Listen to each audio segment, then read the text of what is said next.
많은 사람들이 주님을 따라가겠다고 하지만 예수님이 걸어가는 그 십자가의 길을 구경만 하는 무리들이 너무 많습니다. 우리 안에도 그런 무리들이 많아요. 그럼에도 하나님께서는 우리가 하나님이 바라신 유대인 왕처럼 살라고 합니다. 아니, 그렇게 살 수도 있다고 말씀하세요. 그런 사람들이 예수 믿는 사람이라고 말씀하십니다. 그렇다면 우리는 어떻게 하면 세상의 왕이 아닌 유대인의 왕으로 예수님처럼 좀 살아가는 데 가까이 다가갈 수 있겠습니까? 오늘 본문에 등장하는 인물 중에 유대인의 왕이신 예수님을 하나님의 아들로 알아보고 말하는 사람들이 있어요. 크게 오늘 두 사람을 발견하는데, 첫 번째 본문 40절부터 43절 말씀인데요. 저랑 같이 교독하겠습니다. 하나는 그 사람을 꾸짖어 이르되 네가 동일한 존재를 바꿔서도 하나님을 두려워하지 아니하느냐. 우리는 우리가 행한 일에 상당한 보응을 받는 것이니 이에 당연하거니와 이 사람이 행한 것은 옳지 않은 것이 없느니라 하고, 이르되 예수여 당신의 나라에 임하실 때에 나를 기억하소서 하니, 예수께서 이르시되 내가 진실로 네게 이르노니 오늘 내가 나와 함께 낙원에 있으리라 하시니라. 예수님을 유대인의 왕으로, 정말 메시아로 알아보는 사람, 그래서 그 하나님의 뜻에 맞게 행동하고 말할 수 있는 사람은요, 첫 번째 어떤 사람이냐? 하나님을 두려워하는 마음을 갖고 있는 사람입니다. 여러분, 예수 믿는 사람이면 이게 있는가를 확인하셔야 돼요. 내가 하나님을 두려워하는 마음이 있는가? 예수님이 십자가에 달리셨을 때 예수님뿐만 아니라 양옆에 두 강도가 십자가에 함께 매달렸습니다. 마태복음은 두 강도 모두가 예수님을 조롱했다라고 기록을 하는데, 누가복음은 한 강도는 예수님을 조롱하지만 한 강도는 예수님을 알아봅니다. 예수님을 메시아로 알아보는 거예요. 본문에서 먼저 한 죄수가 예수님을 모독하면서 이렇게 말합니다. 너는 그리스도가 아니냐? 너와 우리를 구원하여라. 여러분, 이것은 예수님을 그리스도로 알아보고 하는 말이 아닙니다. 조롱하는 말이에요. 이 속뜻은 뭐냐? 너도 이렇게 구원할 수 없는데 너는 그리스도가 아니다. 그 얘기예요.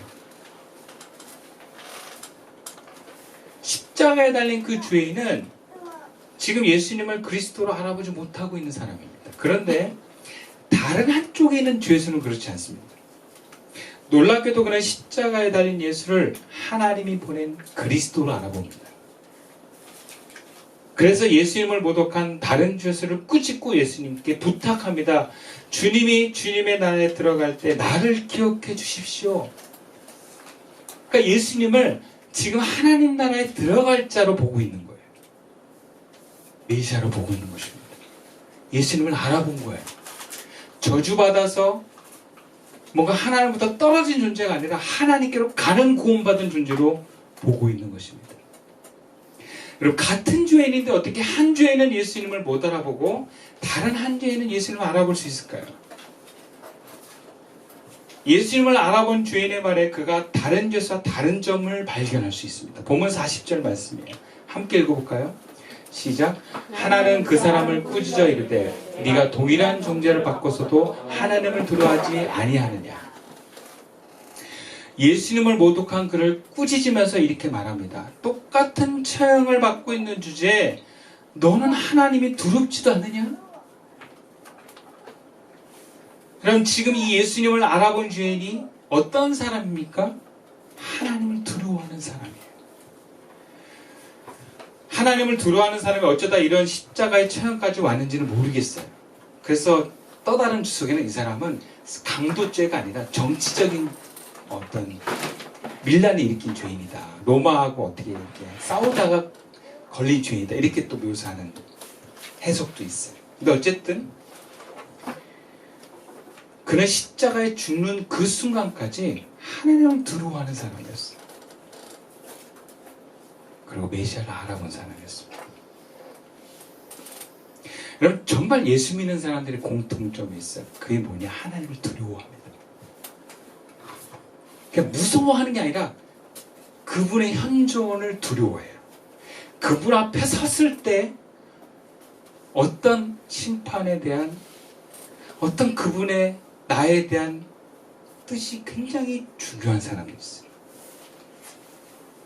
그럼 바울도 내가 그렇게 전도하고도 하나님께 버림받을까 두렵다 그랬어요. 그 두려움이 뭐겠어요? 하나님에 대한 두려움이에요. 그럼 구약을 통해서 드러나고 있는 하나님은요, 인간이 두려워할 수밖에 없는, 그걸 경외라는 표현을 썼어요. 경외는요, 공경할 경자와 두려울 외자입니다. 두려움을 갖고 있는 거예요. 어렵고 두려운 거예요. 그럼 믿음이 있는 사람들은 하나님을 두려워합니다. 하나님을 두려워한다는 건 무슨 얘기냐?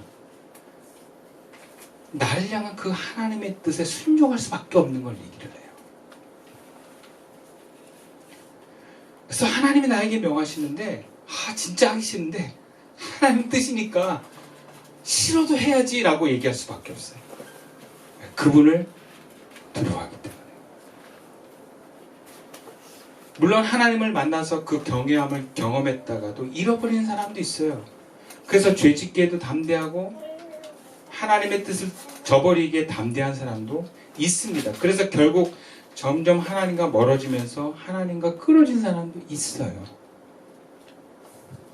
그런데 예수님을 믿고 예수님을 알아보는 사람은요, 그래서 하나님과 연결된 사람은 하나님을 경험하고 아는 사람입니다. 그 하나님을 어떻게 경험하느냐? 하나님을 하나님으로 경험하는 사람입니다. 나는 하나님을 두려워하고 있는가? 여러분, 그것은 내가 하나님을 바로 알고 있느냐인 거죠. 그것은 또 그분의 뜻에 나를 포기할 수 있는가의 질문이기도 합니다. 내가 소중히 여기는 그 어떤 것도 그분의 뜻 앞에 내려놓을 수 있는가? 내가 못 내려놓고 있다고 하면 그분을 두려워하는 게 아닙니다.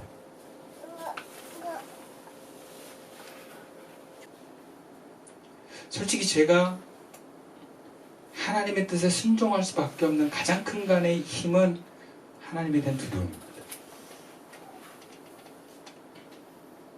저는 지금도 제가 뭐 성공하고 굉장히 행복하게 살았어도 제가 하나님 앞에 섰을 때 하나님께 버림받을까 두렵습니다.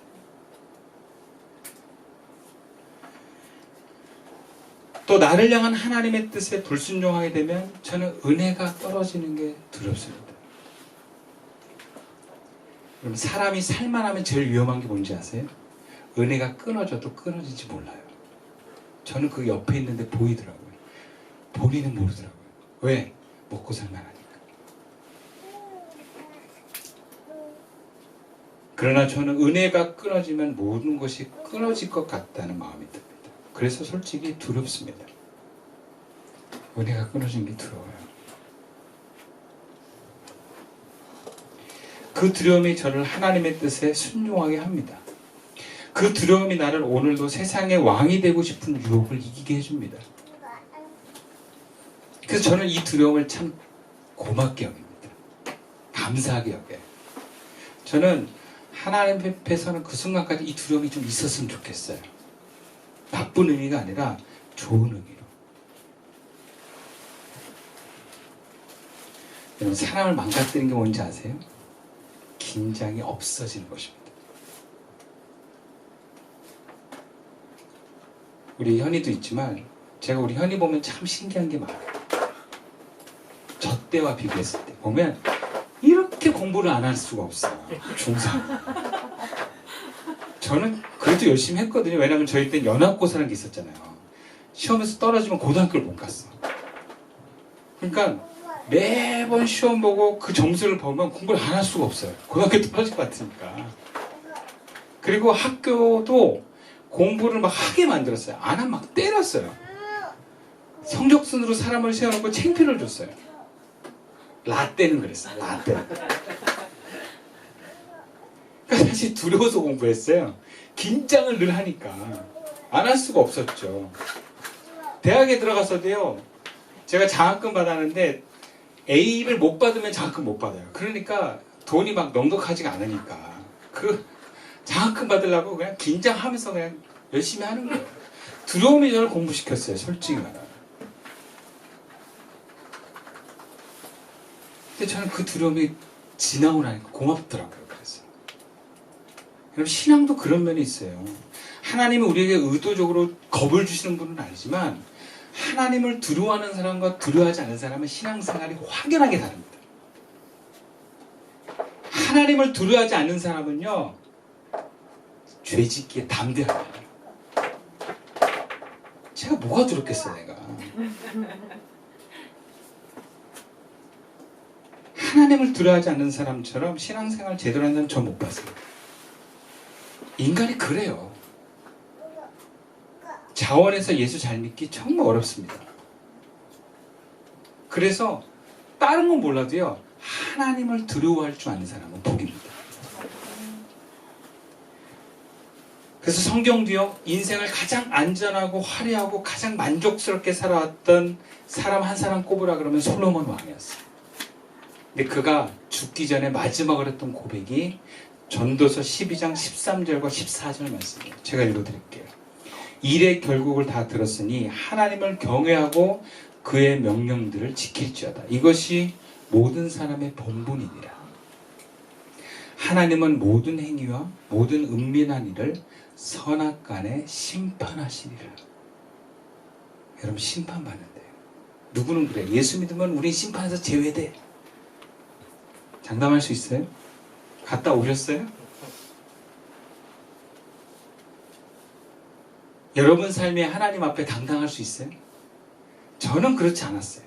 제가 노래로 뭔가 사람들한테 인기가 있고 물질적으로도 부족함이 없을 때 딱 사고를 당하고 죽을 뻔한 사고를 당하고 그때 하나님 앞에 직면한 경험을 했을 때 저는 제 자신이 하나님 앞에 당당할 수가 없었어요.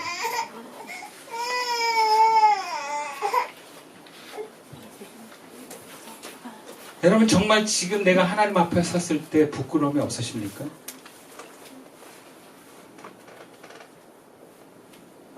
아니라면 바꾸세요. 아니에요. 저 1년 후에 바뀔게 하지 마시고요. 제가 상황이 나아지면 제가 하나님 두려워하겠습니다 하지 마시고 지금부터 여러분의 삶을 하나님을 경외하는 삶으로 바꾸시길 축원합니다. 두 번째로, 예수님을 유대인으로 왕으로 알아보는 사람은요, 어떤 사람인가? 50절과 53절까지의 말씀인데요. 저는 교독합시다.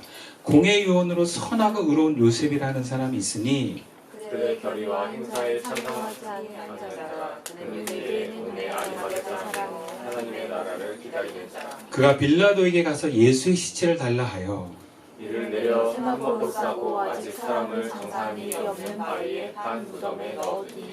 예수님을 세상의 왕이 아닌 하나님과 연결된 유대인의 왕으로 믿고 살 수 있는 사람은요, 하나님 나라가 목적인 사람입니다. 삶의 목적이 하나님의 나라가 이루어지는 것인 사람.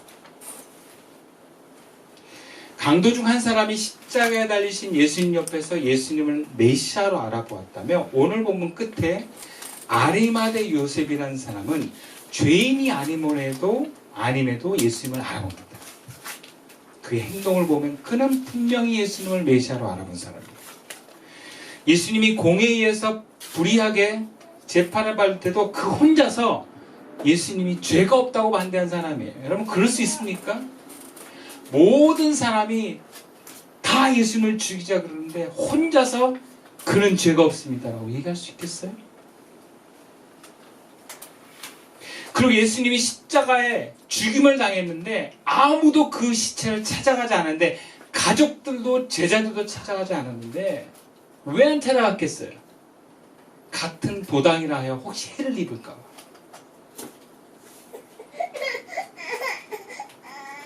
근데 그가 빌라도에게 가서 예수의 시체를 달라고 합니다. 여러분, 이 행위 자체가 굉장히 위험한 거예요. 가뜩이나 예수님이 밀란의 주도자라고 의심받고 그 죄를 물어서 죽이는데 예수님을 달라고요? 그것도 빌라도 앞에 가서? 여러분, 그럴 수 있겠어요? 이 목숨 걸고 하는 거예요. 자기의 모든 명예와 재산을 걸고 하는 겁니다. 여러분, 로마는요, 반란죄로 몰아가면 재산 다 몰수해버려요.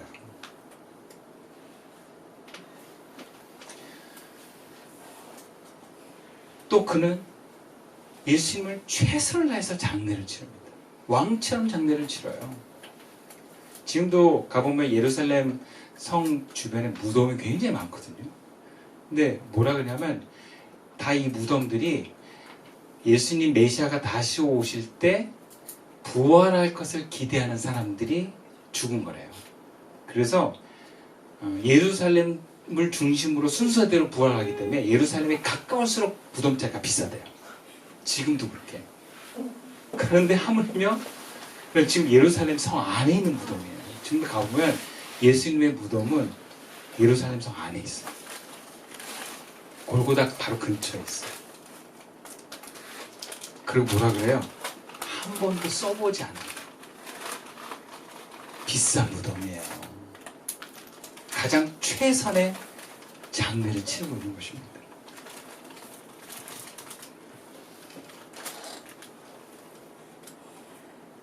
근데 그가 어떤 사람이었는가? 성경이 이렇게 묘사합니다. 51절 말씀입니다. 그는 유대인의 동네 아리마대 사람이요 하나님의 나라를 기다리는 자라. 하나님의 나라를 기다리는 사람이래요. 그럼 하나님 나라를 기다리는 모습이 어떤 모습을 말합니까? 물론 많은 백성들과 무리들이 하나님 나라를 기다렸어요. 어떤 하나님의 나라일까요? 부유한 하나님의 나라. 그죠? 건강한 하나님의 나라. 내가 유명해지는 하나님의 나라를 사람들은 기다렸습니다. 제자들이 기다렸습니다. 제자들은 높아지는 하나님의 나라.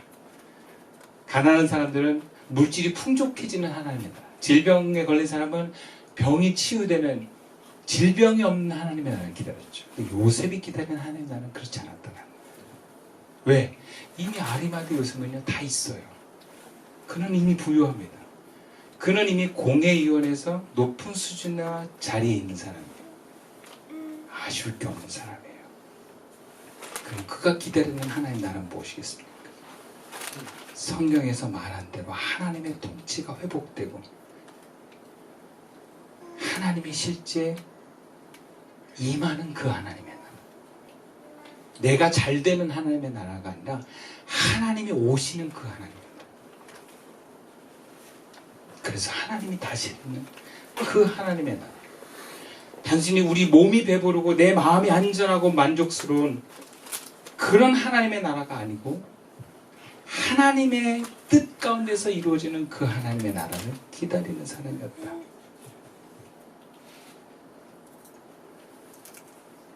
그렇다면 아리마대 요셉은 이렇게 어떻게 보면 일반 무리들과 다른 높은 차원의 하나님을 기다리는 사람일 수 있을까? 이런 궁금증이 생깁니다. 오늘 본문 50절에 이렇게 소개합니다.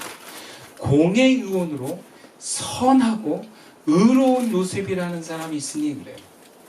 공회의원이고 선하고 의롭다고 소화합니다.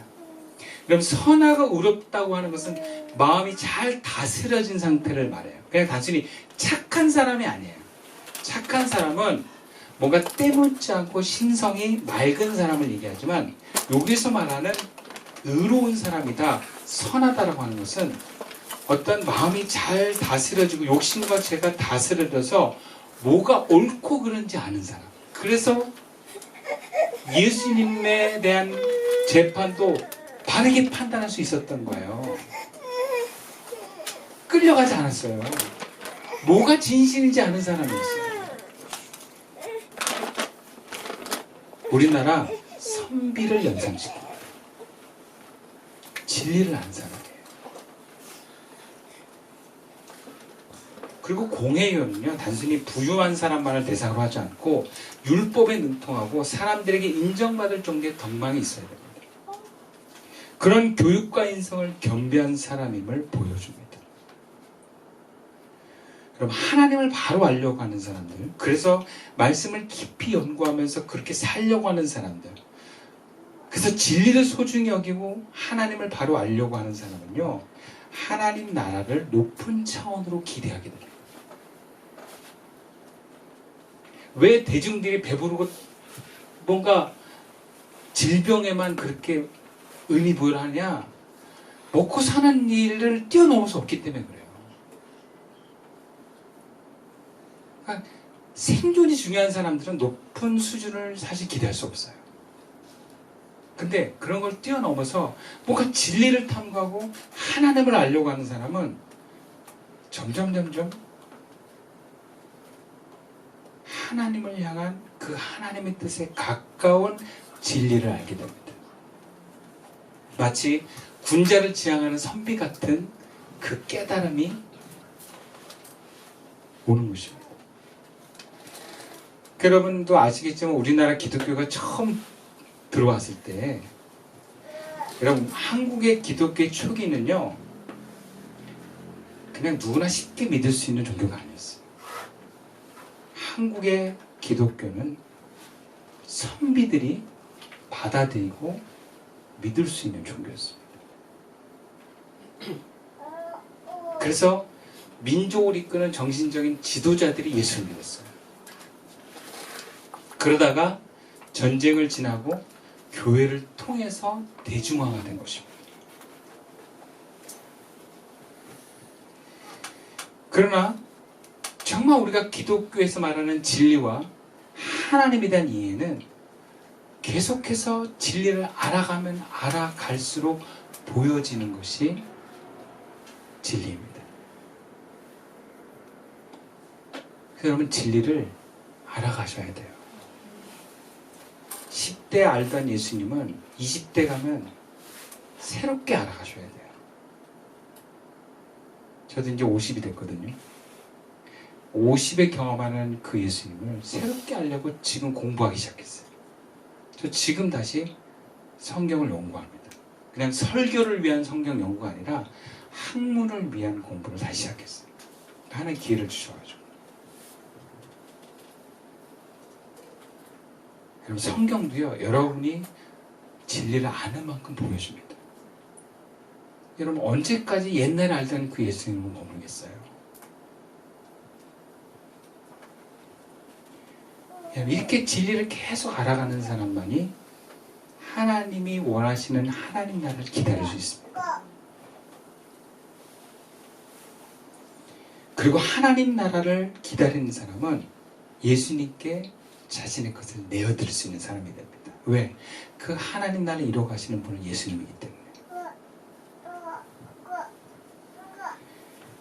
만약에 우리가 더 높은 수준과 더 진리를 향한 더 하나님을 알기 위한 우리의 열정과 알려고 하는 그 알을 멈추게 되면 여러분 편안하고 살만하게 되면 여러분 하나님과 점점 멀어질 수 있습니다. 저는 그런 분들을 많이 봤어요. 그래서 우리가 이 생의 삶을 마감하는 날까지 여러분 계속해서 진리 탐구를 할 수 있기를 하나님을 알아갈 수 있기를 축원합니다. 말씀을 마칠게요. 고난의 주간을 지나면서 이런 질문을 좀 해봤어요. 예수님의 십자가의 죽음이 오늘 나한테 어떤 의미가 있는가? 오늘 현실에 아무런 도움을 주지 않는 그 예수님을 내가 어떻게 믿고 있는가? 그 현실에 도움을 주지 않는다고 내가 기대하면서 나는 혹시 구경꾼으로 서 있지 않는가? 아니면 예수님을 따라가긴 따라가는데 예수님을 기대하는 그 내부 모습이 연들과 같아서 울면서 가슴만 치고 있지는 않을까? 에고의 만족을 기다리는 사람은 결코 예수님을 유대인의 왕으로 알아볼 수 없습니다. 저와 여러분이 예수님을 하나님으로 바라보면서 예수님처럼 세상의 왕은 아니지만 하나님이 인정하고 하나님과 연결된 왕으로 또 제사장 같은 존재로 오늘의 삶을 살아갈 수 있는 저와 여러분 되기를 주님의 이름으로 축원드립니다. 기도드리겠습니다.